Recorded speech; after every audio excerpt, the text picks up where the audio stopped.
guys! Welcome to the second episode of the Upper Room Talks. And here we have our special guests. Tonight we're gonna talk about our faith while we are single, while we are dating, or heartbroken. Lalo na napapanahon dahil malapit na ang araw ng mga puso. Yes. So, who's gonna take it away first? Unahin na natin sa mga lover. Ay! Yes. Wait lang, ano diba? Yung sequence. Okay, lovers. Ano yung tanong mo sa lover? Ano ba yun? So, kayo ba? Paano ba kayo nag-start? Nagkakilala ba kayo ng Christian na or hindi pa? Hindi pa ate. Nagkakilala kami, ano lang yun? Friends of friends. Friends of friends. Common Basi. friends. Yung tinitira ko kasi dati, kasamahan niya sa trabaho. So, doon. Actually, after ng birthday ko yun, lagi niya ako pinupuntahan sa... Sabi ni sila pa. Nung naliligaw pa siya sa akin. Ikaw pala ng ligaw. Wait lang, ikat. Edit. Ano sinasabi mo? Alright. So, ano? Lagi niya ako sinusuyo. Pagbigyan, kay video. Pumunta kami sa building namin, yun yung nakilala. Ito, totohanan lang. Ano siya, kaya niya ako inayang umalis doon kasi talagang inuman doon sa may bahay na yon. Talagang puro kamunduhan lahat ng ano doon nasa bahay. Kung lahat ng sa may buong plot na yan, magkakasundo, puro may ibang lahi. May Moroccan pa kami kapitbahay na ano. Kaya ito, ewan ko natatandaan yan. Kaya umalis na din ako doon, magulo. Ano ba makamundo? Ayun. So, Moving on, now that you're Christians, ay paano pala? Paano ka na naging nag-start maging Kristiyano? Oo. Like, sino yung nag-initiate? Ako, Christian na talaga ako. Di ba na-share ko na rin naman na meron akong isang Christian family dito na unang tumanggap. Tapos, pero naano yun siya, parang na-cut ko yung ano doon, yung ang tawag doon yung parang nakalimutan ko yung church na gawa ng COVID. Kasi di ba pag COVID, online, hindi ako naka-attend ng online. Tapos parang nawala na siya sa isip ko, hindi ko alam. Tapos noon, lumipat kami kina Ate Kim. Tapos sabi ni Ate Kim, okay lang ba sa'yo na mag-send ka ng mag-send daw siya sa akin ng mga Bible verses. Sabi ko, okay lang naman kasi okay Talaga? lang. Hindi ko natatandaan. Tapos wala pa, hindi pa kami nakakalipat noon, nagsisend na siya. Kasi palipat na kami sa kanila, everyday nagsisend. Wala akong problema. Tapos hanggang sa tumira na kami doon, si Mark, inaya ni Ate Kim. Si Ate Kim na sabi natin. The Bible study. Tapos sabi niya, mattend daw ako. Tapos doon na-refresh lahat. Nag-attend ng church. So, dalawa kami fellowship sa bahay. Dalawa. Ano muna yun? Assurance muna natin bago kami umatin. Sa cinema pa dati, di ba? Pero nagsimba na tayo noon. Pero, Nagsimba kayo before 12-hour worship. bago maging part sa ministry, music, kailangan natin matapos yung assurance. So, First question. Babasahin ba natin yung question? Pwede naman. Anong masasabi niyong difference? Like, how is your relationship now comparing to what you have before nung wala pa si Christ sa buhay niyo? Iba. As a couple yun. While you're dating. Ako na. Hindi, nung nagkakilala kasi kami, parang andun na din yung pagka-Christian namin kasi na-invite niya ako na yun first time ko church pala siya dun sa isang church pa. Tapos nagka-COVID parang na kasi. nakatanggap na din ako nun, ang natatandaan ko nun, parang nakalimutan ko na din kasi parang tumanggap na din ako dati. Pero nung nasa Pinas ako, na-attend naman din ako sa church. May idea ka na. May idea na ako kung Maalam ka na. Yun na nga, nung bago-bago pa lang kami. Pero napaka-iba talaga ng pagka medyo matured, although hindi pa ako matured. Yung matagal ka nang naging Christian, na katulad sa ngayon, kung i-compare mo yung dating kayo, tsaka yung sa may ngayon. Dati, iba yung mga usapan namin, kakaiba kami mag-usap dati nun. So ngayon, puro Bible na yung gawa din yun sa may devotion nung ni Pas. Ang laging topic namin, yung sa Bible character, ganun. Okay. Yun yung mga thesis namin. Kahit kung hindi pa, kahit wala sa devotion namin, once na meron ako na tatanong ko sa kanya, ano ako ibig sabihin nito? Kasi di ba malalalim yung mga English minsan nung ano, anong ibig sabihin ka ako ng ganito? Mga words doon. May mga words ako na hindi, kahit English hindi ko maintindihan.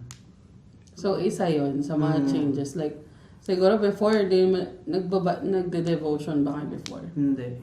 Tsaka grabe kami before. So, ang napansin ko kasi ngayon, na, di ba dalawa na kaming nagsisimba, nag-worship. Dati, na hindi pa kami nag-worship, konting kibot, away. Yung away, iba yung away na yung una, hindi pa kasi mature, mga immature. Kasi, ilang taon pa lang kami, nung 21. Ah, hindi. 18 pa lang ako. So, ano ba? 24. So, parang immature pa siya. 24 pa. Immature. Una, immature. So, konting kibot, sigawan. Minsan, nagmumurahan. Nag-aaway.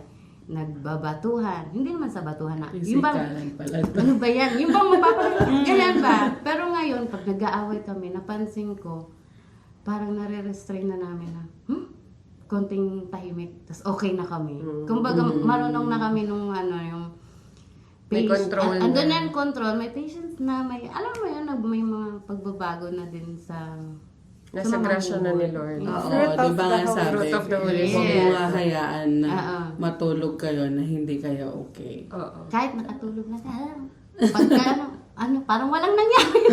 Parang kami mga ganun na rin siguro. Siguro gawa na rin ng nag-matured na. Paano eh, Kilala konting ng ano, keyboard. mag-isa't isa. Lalo na, nung bago-bago kami, Ah. konting keyboard na ganito. Oh, sino yun? Sino yung mga ganito? Kasama kasi yun sa pagiging immature. Ngayon, May wala na. kausapin lang akong bagyang keyboard. Ay, yun, sino? Ngayon, may Kaya, man-chat. alam mo, yung mga kaibigan ko, ang daming galit sa kanya. Nang dahil daw sa kanya, lumayo ako sa... Pero sabi ko naman natin, ako hindi ako nanginayang, natuwa pa nga ako nung naging kami na kasi nalayo ako sa... Paano na lang kung di kami nagkakilala? Saan ako pupulutin kung ano, di ba? Kaya napakalaking thankful ko din kay God dahil nailayo ako dun sa dati kung ano ako dati. Nailayo ako. Hindi ko din ma-imagine kung ano yung buhay ko ngayon kung nandun pa din ako. Yun. Siguro Tapos baka nakulong na. Nag-mature na. Spiritually siguro. Gawa nga ng version ng pag-church. Tsaka devotion. The question is, Gusto ko yun. what role should community like friends, mentor, church leaders or members play in your dating decisions? Thank you for that wonderful question. Ikaw pala si Sayon. Hindi, kasi like, Ayan. for example, if you really have like true friends then kasi, hindi mo naman i-share yan sa lahat ng friends mo. Yeah. Ipili ka lang dun sa mga like pinaka-close. Closest friends. Then yun, pag syempre kinukwento mo, yung friends mo, sila yung unang-unang magsasabi like, ay, ganyan siya. Syempre, i-judge mo na nila. Tapos pag nalaman na nila na, ay, ganyan pala yung ginagawa niya, ganyan. Parang, yung friends mo yung nagiging parang ano, they're telling you na dapat ganito siya, dapat ganun siya. Tapos, iwasan mo na yan. Tigilan mo na yan. Hindi na dapat yan. Yes. But, it's not always the same na ifa-follow mo yung friends mo kasi. Di ba, madami nga naman na, Yeah. ay, pagod na akong mag-advise sa'yo. Hindi ka naman nakikinig, gano'n. Sundan mo na, ikaw na lang bahala, malaki ka na, parang gano'n. So, ayun. Tsaka, lalo na kung, yun nga, pero kung true friends mo nga naman sila, sasabihin naman nila kahit masakit, like, iwan mo na yan, hindi siya para sa'yo. Hindi siya tama para sa'yo, gano'n. Yun, based on my experiences. Ako, i-relate ko yan into a marriage life. No? Married life. So, for example, in a married life, hindi yan siya smooth and sailing. May ups and downs, may on the rocks, may time na okay, may time na hindi. But in dating, like in marriage decisions, napaka-important nung role na nagsisik ka ng advice in a godly people, like pastors, church members, friends, which is godly, not ungodly, not worldly. Because they will advise you according to the Bible, kung anong sinasabi ng Bible. Like yun nga, yung fruit of the Holy Spirit, like love, patience, kindness. Yun yung i-advise nila sa'yo. Because if yung i-seek mo ng advice is like worldly people, for sure, worldly din yung i-advise nila sa'yo. And it will lead you to destruction of your marriage or your relationship or whatever, kung ano man yung situation na nasan ka. So yun nga, it's a very vital role ng pagkakaroon ng mga friends, mentors in church talaga, which is you are surrounded by godly people. Kasi you will never go astray. Hindi ka mapapahamak. Amen. Sa mga couple, paano nakaka-affect yung mga taong nakapaligid sa inyo? Like, di ba, meron kang nakwento na about sa nangyari sa inyo na pag-awayan nyo, like, does it matter sa inyo kung ano yung mga sinasabi ng mga taong nakapaligid sa inyo? Kung ako, hindi kasi ako mahilig mag-share eh. Kung ano lang yung nasa aming dalawa, sa aming dalawa lang. Yung bang, ayoko kasi iniiwasan ko rin yung judgment. Actually. Ayoko, lagi ko sasabi sa kanya, kung anong meron sa atin lang. Kasi, kahit sa Bible, sabi ko sa kanya, di ba, pag Bible study, sharing, sabi ko sa kanya, pagka ganyan, dapat piling words.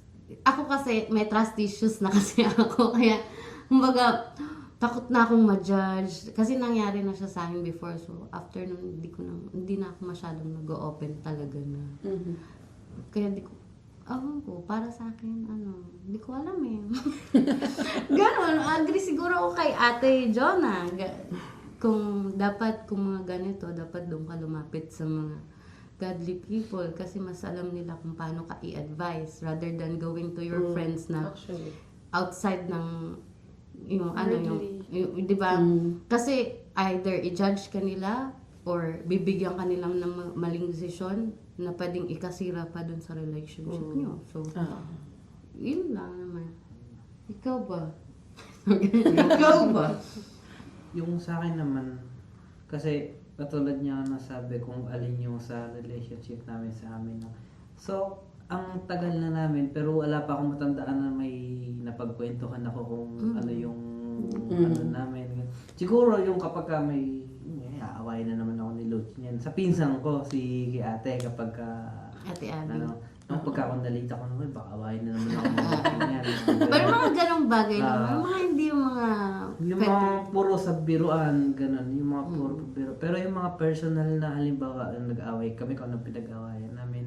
Wala din kasi kami pagkukwentuhan, lalo na nung dati pa. Nakatira kasi ako sa, yung bang paglabas mo, gugulat ka, may bago ng tenant. Ano na siya, talagang ang kilala ko lang doon yung may-ari. Minsan yung kapitbahay ko nga, nagtataka ko parang wala talaga, parang solo ko yung buong buong kwarto na kakilala.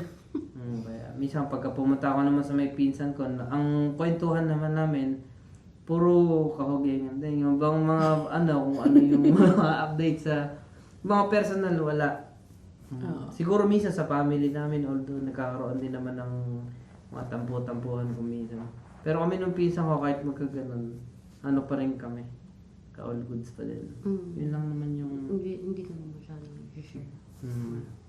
Pero wala rin kasi kaming mga dapat i-share. Kasi Wala hindi naman naman din kami yung nag-aaway. Nagtataka nga ako sa ibang, lalo sa Facebook, yung mga relationship na mga nagkonting kibot, nakapost agad ng di ba? May mga ganun Kaya ba't ganun nagagawa niyo itong doon pa yung mga magsisiraan sa bawat isa. Banda ko rin makikita mo, magka-holding hands pa sa labas. Kaya minsan, pag nakakita ang ganun, magkakasala ka din talaga Sa akin naman, ang take ko dyan, kasi before, diba, while in a relationship ako before, kasama ko rin sa pag-serve yung nakarelasyon ko. So, we set boundaries naman. Hindi naman, though alam naman natin na open book kami, pero not everything naman we share sa mga sa mga closest lang talaga. But sa akin before, kasi assign kami sa mga Bible studies din. And minsan may mga times na tinatopak siya. Tapos biglang nadadamay yung gawain, which is, yun yung ayoko. Doon ako sa point na yun na doon ako nagsisik ng advice sa pastor. Kasi, kung meron tayong problema, like, kung may relasyon kayo, di ba? It's important na, kung may problema, tulad ng sinabi nyo, kung ano lang yung kung ano yung sa inyo lang. So, sa amin before, kung may away tayo lang, wag mo idadamay yung church, yung gawain ng church. So, that's the point lang na na-involve yung pastor kasi nga, Pasko, usapin mo to kasi nadadama yung Bible study kasi dami. dahil hindi siya napagbigyan, ganon. So, yan nga, sabi ni Aluchi kanina, ni Ate Jonah, it's important na we surround ourselves na dun sa mga godly people kasi, di ba, kahit tayo naman before sa mga relasyon natin kapag kayo mga kaibigan natin, halimbawa, minsan nasi-share natin kung ano yung ginagawang hindi maganda sa atin ng karelasyon natin, di ba? Tapos, ang mangyayari, instead na i-comfort ka lang, parang ipo-push ka pa na magalit ka dyan, or hiwalay mo na yan, hindi nakakabuti. Diba? Sabi rin naman sa Bible yun, diba? That it is important for us to surround ourselves with godly people, na pipiliin natin yung mga taong nakapaligid sa atin kasi they influence us. Diba? So, Sa tama. ano pa ba? Yung influence. Sa tama. So, itong tanong na to. As Christians, halimbawa kayo, di ba, nagsiserve kayo pareha sa church. And, is there a pressure sa inyo? Halimbawa, yung tinatanong kayo na, kailan kayo magpapakasal? Meron. Meron pressure. Meron ba? Lalo na yung sa parents, gano'n, nagtatanong na hindi kasal, tinatanong, apo. Oo, apo. Sabi ko, di pa nga kami kinakasal. Oo, kahit. Sasabi ko na, Kahit hindi saan. naman din, para sa akin lang Mhm. yung sa may kasal. Kasi pinaghahandaan talaga si once in lang yun, Yeah. di ba? Siyempre, sino pa yung gusto, ayaw ng magandang Kasalan. Siyempre, yung budget, ganun, inaano pa namin. Siguro sa ngayon hindi pa kaya siguro. Actually, pwede din natin yung sagutin. Tsaka yung kasal, no? In the right time daw yan. With kasama na doon yung prayers at blessing ni Lord kung kailan ka ikakasal, kung kailan dadating yung panahon na yun. Malay mo, pag pinush yung kasal, tapos mali pala yung tao. Oo. Correct. Di ba? Yung hindi natin alam, kaya siguro humaba kasi meron pang mga pagdadaanan, mga test, kung talaga bang siya ba, mga ganun. Uy, wala ko sinasabing hindi ikaw. Hindi, kumbaga in general. Defensive. Kumbaga in general. Siya naman nag-react. In general. Siya nag-react. Baka biglang umuwi ito. In general, kumbaga, antayin natin siguro yung time, yung perfect timing ni Lord. God's perfect time. Di ba? Kasi di natin alam. Nagpaplano na kami minsan. Oo. Pagka kinasal, gusto ko yung sa Nagplano church kami lang before. natin. Yung lang yung parang may gawain lang tayo, ganun, tsaka may kainan, Di ba ganun. Di ba nagplano tayo before? Kumuha na kami ng mga senomar kasi mga kami katoliko kami.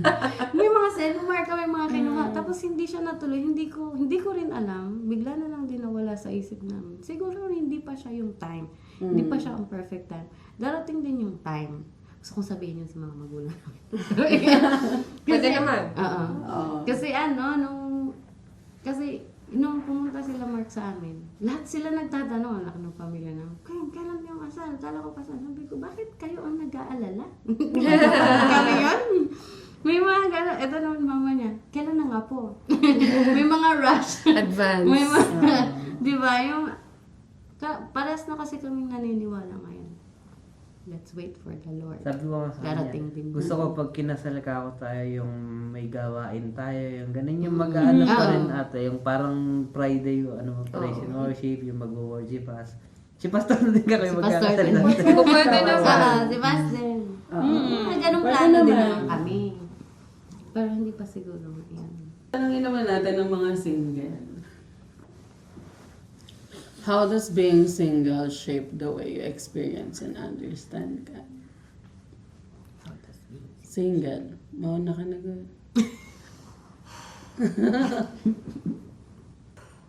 Hindi, kasi like, personal experience, like, kasi single at the same time, sabihin ko na mag-isa ako dito, di ba? So, talagang wala kang ibang kasama. Kunwari ako, dito ako sa bahay ko. Wala ka talaga ibang kasama kundi si God talaga. Like now, lalo na ngayon sa devotion, I think mas nadi-deeper yung understanding ko on how He is the only one na nagko-control talaga sa buhay mo. And like yun nga sinasabi natin na yung blueprint ng mga buhay natin, nakaano na sa plans niya. So like, yun nga, ang dami kasi nagtatanong sa akin na, hindi ka ba nababoard dyan sa sa bahay mo, mag-isa ka lang, uuwi ka. Wala kang kausap, wala. Actually, gusto ko kasi tahimik, tsaka peaceful. Like, yung talagang silence talaga, kahit wala akong kausap. Tapos, yun nga, pag nagde-devotion, yun nga, di ba sabi ko, ay, parang tinatry ko na paggising ko, habang nagkakape, nagde-devotion na ako. Kasi parang, yun nga, yung peace na parang clear pa yung utak mo. Na makakasama mo talaga, yung ma-immerse ka talaga na parang kausap mo si God. Yun, parang right now, mas na-experience ko siya comparing yun, yung like, yung relationship namin, comparing to before na dun sa past work, tas hindi ako nakakapag-church. Super toxic ko kasi noon, super stressed. Tas kasi recently, nagde-delete ako ng messages na basta may word na Donald Trump kasi nga tinatakot ako ni mami na baka i-check nila sa immigration yung phone mo. So, tapos nakita ko yung mga messages ko doon sa kasama ko sa Virgil. Nagtatanungan kami na parang, bakit ganyan yung off mo? Ang pangit naman, 15 days ka na nag-work, tapos bukas pa lang. Tapos sabi ko ba doon, di ba pinag-off ako ngayon? Gising na ako't lahat, ganyan. Yun parang nagreklamo ako na parang, comparing to ngayon na kanina, di ba nag-message ako kanina, ang busy ko ngayon, ang toxic, pero thank you Lord. Like, yan parang naiba na yung ano mo din sa life, perception mo sa life. Tapos parang, ngayon, kahit single ka and alone, like me, naalala ko dito si Ate Mirasol, kasi sabi ko, yung mga sinasabi din niya, sabi, like, when you're alone in this world, gaganon siya. Ayun, parang, mas lalo tumatatag yung faith mo. Kasi alam mo, nakasama mo siya. Yun. Tapos, yun nga, surrounded by the church, and yun nga yung mga friends mo talaga. Tapos, wala naman kasi talagang ibang nag-encourage sa akin, kundi kayo. Si Mami, like, yun. Tapos, sendan ng mga videos nga. Lahat na napapakinggan ko. Yun yung mga encouraging na. Tapos yun, yung sinend ni Pas na yung LO natin. Kasi nga, di ba sabi ko nung last Saturday, ang dami kong problema simula nung January. So parang nung sinend ni Pas yun, talagang sinabi ko na the miracle is on the way. Sabi ko, hala, pinapa-LO ni Pas to, wala ako, sayang. Sabi ko. Kasi maganda yung ng song. Kasi parang sabi niya, don't give up yet. Tapos may part doon na healing is on the way, breakthrough is on the way. For the ones who are broken, yung may mga strongholds, breakthrough is on the way. So, ayun. Tapos parang everyday, paggising mo, iba na yung ano mo eh.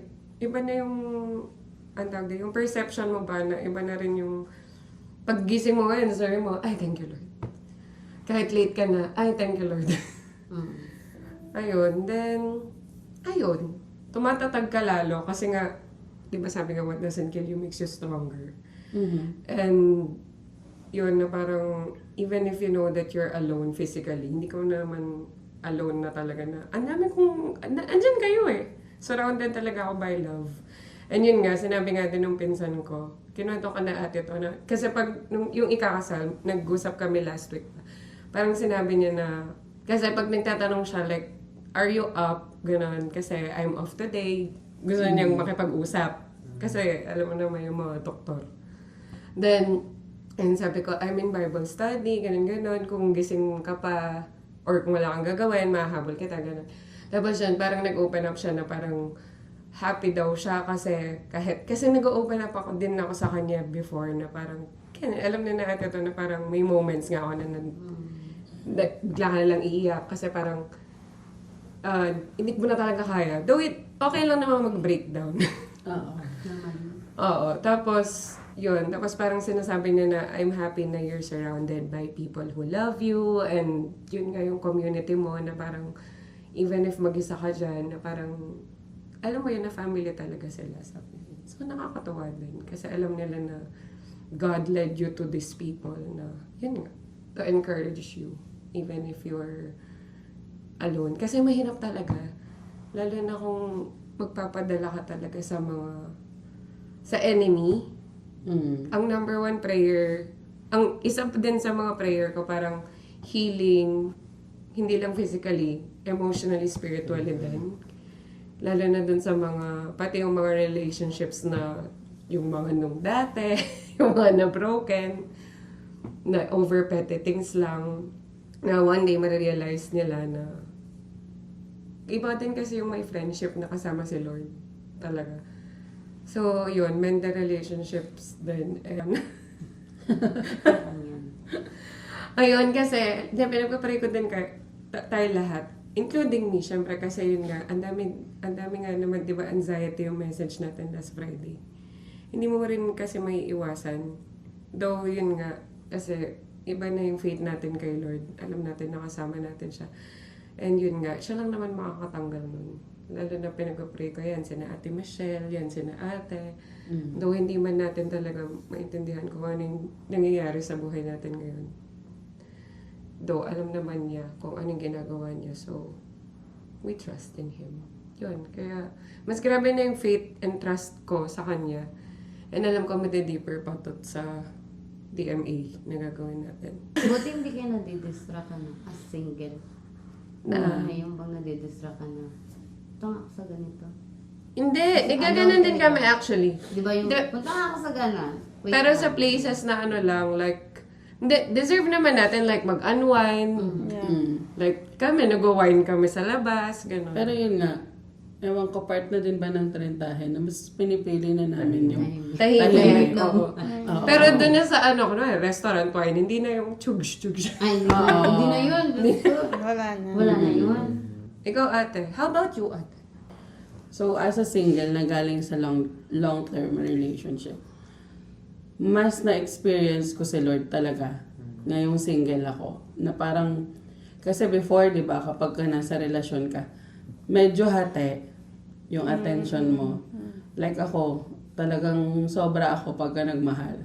So, dati, ginagawa ko is parang naging buhay ko yung relasyon na yun, Nagustuhan ng t-shirt. which is hindi maganda, di ba? So, ngayon na naging single ako, mas na-experience ko si Lord na parang mas nag-grow ako sa ministry, mas nag-focus ako sa gawain ni Lord kaysa dun sa hati yung paano ko aasikusuhin si ganito, paano ko si ano, yung ganun. And pagka single ka, dun mo talaga makikita din yung pagkilos ni Lord sa'yo. I mean, yung attention mo nasa Kanya, yung pagkilos niya, manonotice mo. Hindi yung parang, kasi before, meron tayong mga ano na, mas na-appreciate natin yung nagagawa ng mga tao para sa atin than what the Lord is doing para sa atin. Parang mas nagiging masaya tayo dun sa effort ng tao, lalo na ng mga karelasyon natin, rather than dun sa mga unseen na ginagawa ng Lord para sa atin, di ba? So, para sa akin yun, na etong singleness ngayon, at the moment, grabe yung pagkilos ni Lord. Mas sobrang na-experience ko si Lord. The way kung paano niya ako tinransform, like, nung time na yun, hindi ko talaga alam na, alam mo yung napaka-smooth lang nang nangyari, na parang wala nangyari na na masasakit. So, ramdam na ramdam ko yung pagkilos ni Lord sa akin ngayon single ako. And I am grateful. Lagi ko nga sinasabi, no regrets kahit na nagkaroon ng mga pagka-broken. Kasi, alam mo yun, it's part of life. Diba? Lagi nga sinasabi, everything happens for a reason. And me being single now, alam ko may purpose si Lord. Siguro nga, ito, na mas lalo ka mag-serve sa akin, gagawin mo na kitang single. Kasi masyadong hati yung, hindi nga hati, masyado yung attention mo sa tao kapag may karelasyon ka. Ako muna. Parang ganun yung sinasabi ni Lord sa akin. So, muna. Si Lord muna na. Uy, So, kay Ate Kim nga, nag-ano sila, parehas pa nga silang nasa ministry, pero distracted pa rin si Ate Kim. Oo. Tapos ngayon, di ba, nakafocus na siya. Nag-ibang na. Amen. Amen. Pero alam mo Ate Kim, iba talaga yung yung para bang yung presensya kapag kakasama kayo. Alam mo yung dating ikaw, kasi 'di ba nandoon kami. Ano Dating yung ikaw? dating ako? Dating ikaw. So, yung dating ikaw tsaka sa ngayon. Siyempre, alam mo yung, 'di ba kapag ka na ewan ko kung baka sa akin lang yun, baka sa side ko lang. Ano yun? Gusto kong malaman Ang hirap yan. i-explain eh. Sorry. Kasi hindi ko alam kung ano yung ako dati. Just, Siyempre, magugulat ka, tutulo na lang yung luha ni ate ko na gano'n yun. Ano din siya, galit na Yung hindi ka pa Distracted siya dati. Pero ano pa yun? Na-focus na siya. Hindi ka pa single, bago-bago pa lang. Yan, ano yun? Bakit may mga ganun? Cut! Baka mapanood niya, hi! Shout out to you! shout out to you. Dapat ikaw din. The man who can't be moved. Mali pala. Kanta pala yun. Okay, Next. Have you been praying for a partner?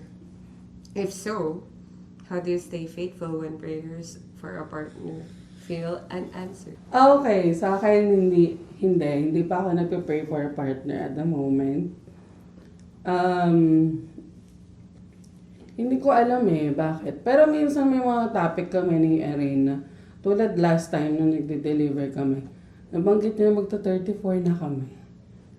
This year. Sabi, So parang nagkaroon lang ako ng biglang pressure na, oh my gosh, gano'n na kami katanda and still single pa rin kami. Pero hindi kasi it's part din siguro na ngayon kontento ako for what I have at kung ano yung mga nangyayari sa akin. Kaya hindi ko muna siya iniisip. Hindi ko muna iniisip yung partner. And madami pa akong prayers and hindi pa part yung kasi hindi ko alam kung hindi ko lang ba siya pinagpe-pray kasi natatakot ako or hindi pa ako ready. Pero alam ko na masaya ako ngayon kung ano yung status ko ngayon. So, trusting the Lord.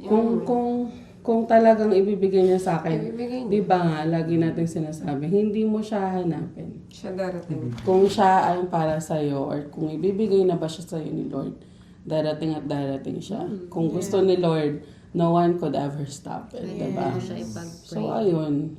Sa akin ngayon, hindi pa. Pero kung ibibigay siya ni Lord, wala tayong magagawa dyan.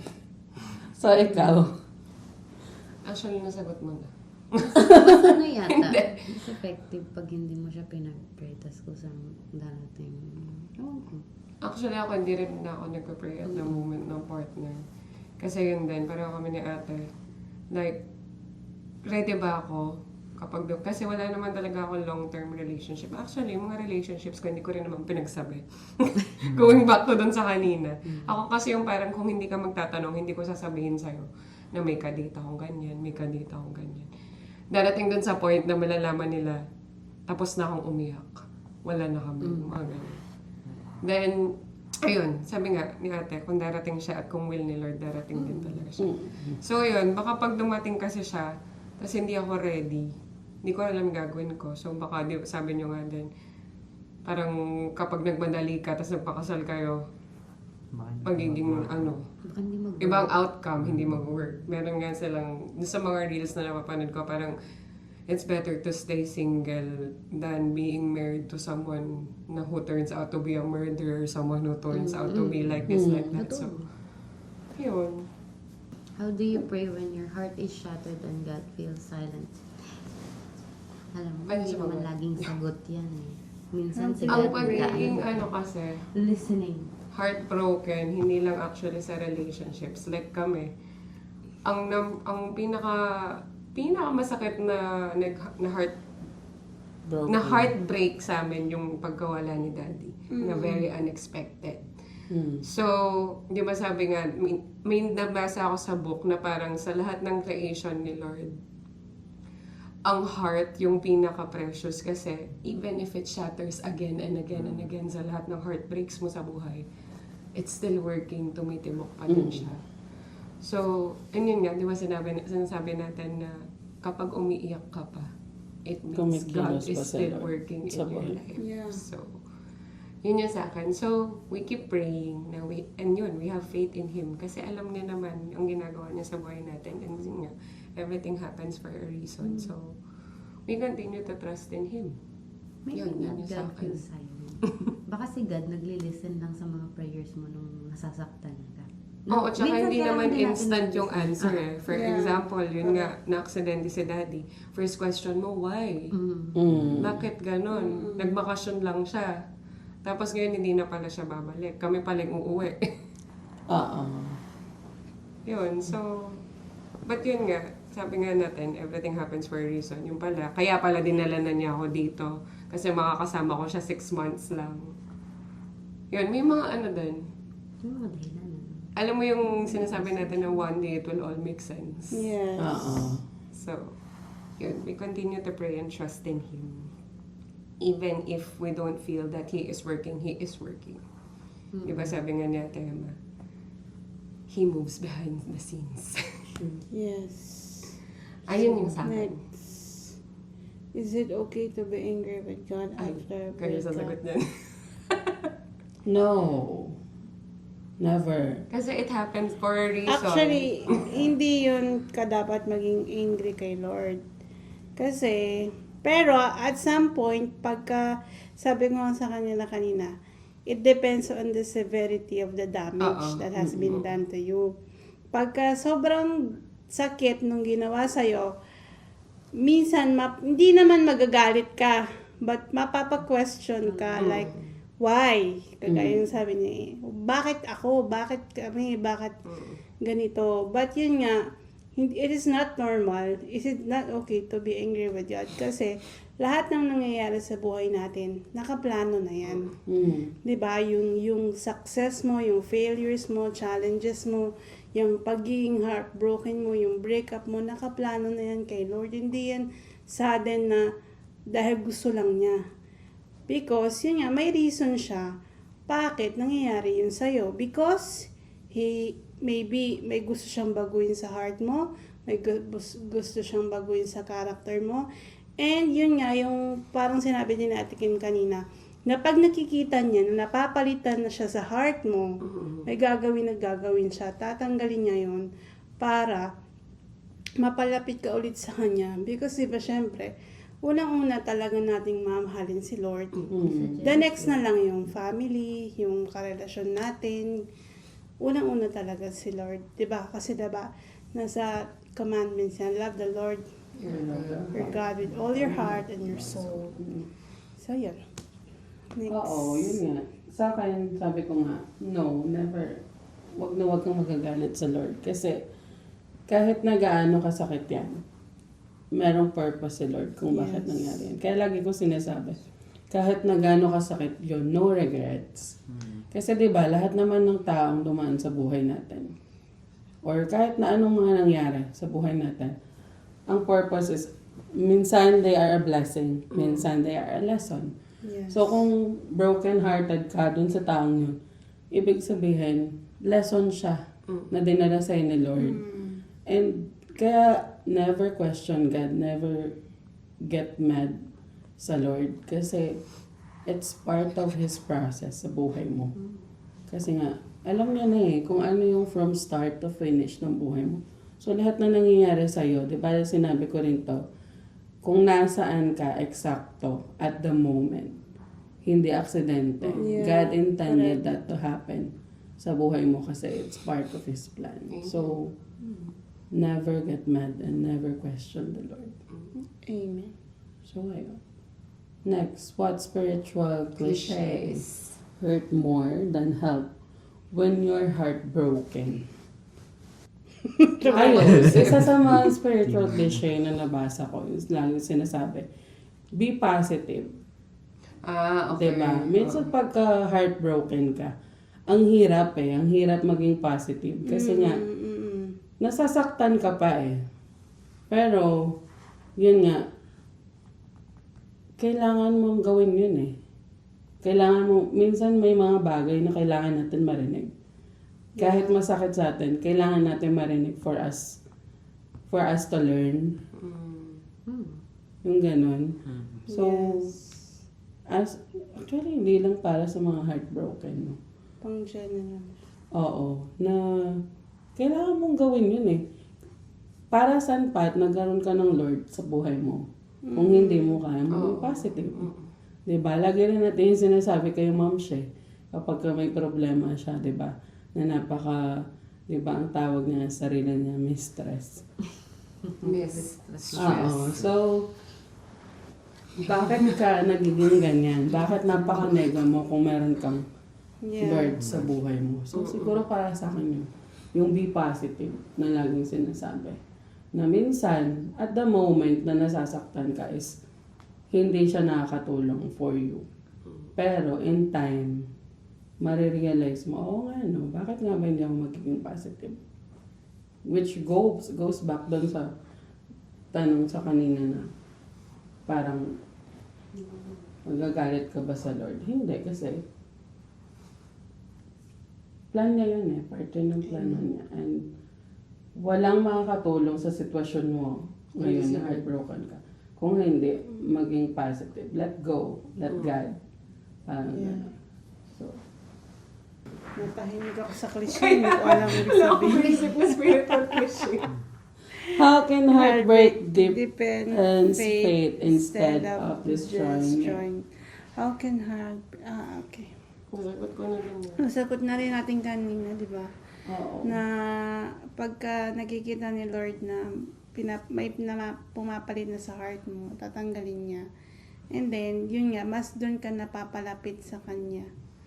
Diba sabi mo, Tekken kanina, nung nawala ka sa relationship, naging Mas nag-grow, strong yung mas faith mo, naging mag-deep, focus. maging focus ka. Amen. So how do you reveal Build trust in God after trusting the wrong person? Ganun din, nasagot na rin siya, di ba? Na parang Yeah. yung mga taong tumataan sa atin is For me. either a lesson or a blessing sa buhay natin. So, bakit mawawala yung tiwala mo sa Lord? Mawala yung tiwala mo dun sa tao na yon, Yes. but never sa Lord. Kasi Yes. plano Niya niya ang yan ginagawa niya. para Correct. sa'yo. Diba? So, Corrected by. yun nga, balik pa rin tayo sa trust the process. Amen. Amen. Kaya dumating sa buhay mo yan kasi may purpose siya sa buhay mo. Para tumatag. Yes. Yes. Oh, testing of faith din talaga So, take away, what would you say to someone who's losing hope in in both both love? and God? Let go and let God. Oo. Yes, yun lang. Diba? Kung there is something na naging hinder sa'yo na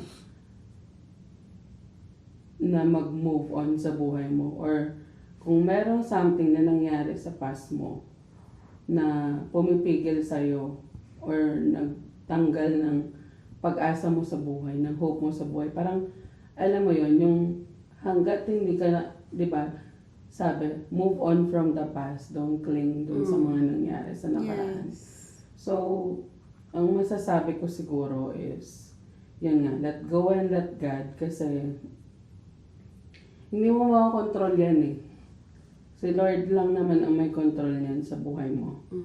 And how you will get the hope by putting your faith sa Lord. Amen. Diba? Continually trust Him lang sa plano niya sa buhay mo. Kasi pagka may mga bagay na nangyari sa na hindi maganda, totoo naman yun na madami kang boundaries bigla. May point sa buhay mo na minsan, nandiyan na pala yung tao sa buhay mo na sinesend sa'yo ni Lord pero hindi mo nare-realize kasi andun ka sa guarded mo masyado yung sarili mo na ayaw mo na masaktan ulit. And yun nga, nawawalan tayo ng tiwala minsan. But it's wrong na mawalan tayo ng tiwala or hope sa Lord. And yun nga, let go and let God lang. Kaya mo si Lord na siyang kumilos sa buhay mo.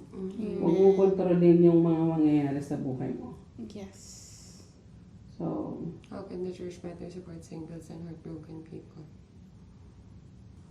Yung ganitong group, yung ganitong Oo. cell group, na Listening, we are encouraging, inspiring oo. each other, na nagpapalakasan tayo. Kasi yun nga, sabi nga ni sino nagsabi kanina? Si Elena, hindi mo naman lahat yan sasabihin sa mga ka-church mo kung anong nangyayari sa relationship mo. May mga certain people ka lang. For example, tayo yung magkakaintindihan kasi tayo magkakaedad. Alangan mag-open up tayo sa mga elders, di ba? Kasi masasermonan lang tayo. So, yun nga, yung mga ka-age natin or mga ka-bracket natin is, yun nga, na doon tayo makakakuha ng support, which is yung mga the same thing na pagdadaanan din nila, na nagiging heartbroken din sila, naging single din sila, and it's a very, yun nga, napakahalaga ng meron kang napagsasabihan, Emotional support. yes, emotional support, at nag-a-advise sa'yo, which is yun nga, align kay Lord. Third, What would faithful love mean? whether single, Dating or healing? Ano nung nakakote na faithful love?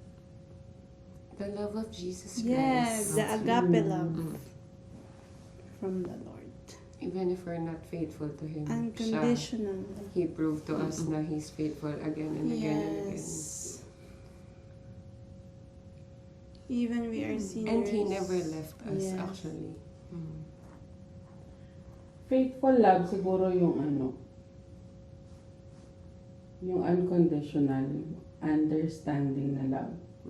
Yung love na kaya mo mag-forgive kahit na paulit-ulit Oo. ka na Yes, nasasaktan. That you choose to stay kahit na hindi naman siya yung pagiging manhid. To the point na martyr ka na.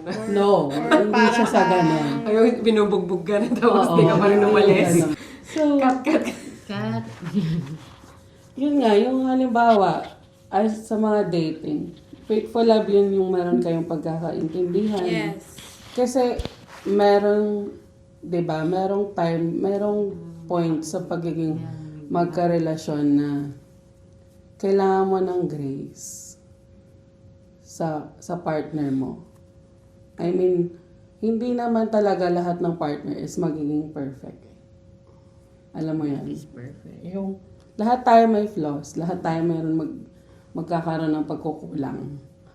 Pero faithful love is alam mo na lalo na kung sa mga married, alam mo na binigay siya sa iyo ni Lord. 'Di ba yung iba na kinakasal may part ng vows nila na not every day I will like you.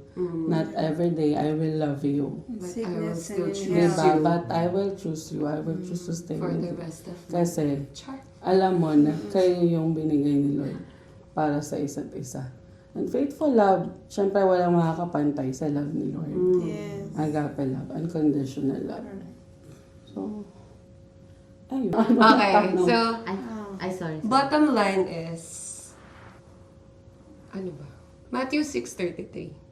Seek first the kingdom of God and His righteousness, and all these things shall be added unto you. Amen. Okay? Yes, lagi natin unahin muna si Lord. And Amen. lahat yan ibibigay niya sa atin. As always naman si God. I And trust the faithful sa- process because Yes. He knows what He's doing in our lives. Siya lang naman ang nakakaalam. Yes. Kung anong Surrender. mangyayari tomorrow, the next few days. Pwede mo si Ate Kim next week, makilala na niya. Yes. Surrender everything to the Lord. Yun nga. Kasi Ah, wag natin kontrolin yung Correct. buhay natin. Let the Lord's will be done sa buhay natin. And there is no Amen. greater love than the love of the God. Lord. Yes. Amen.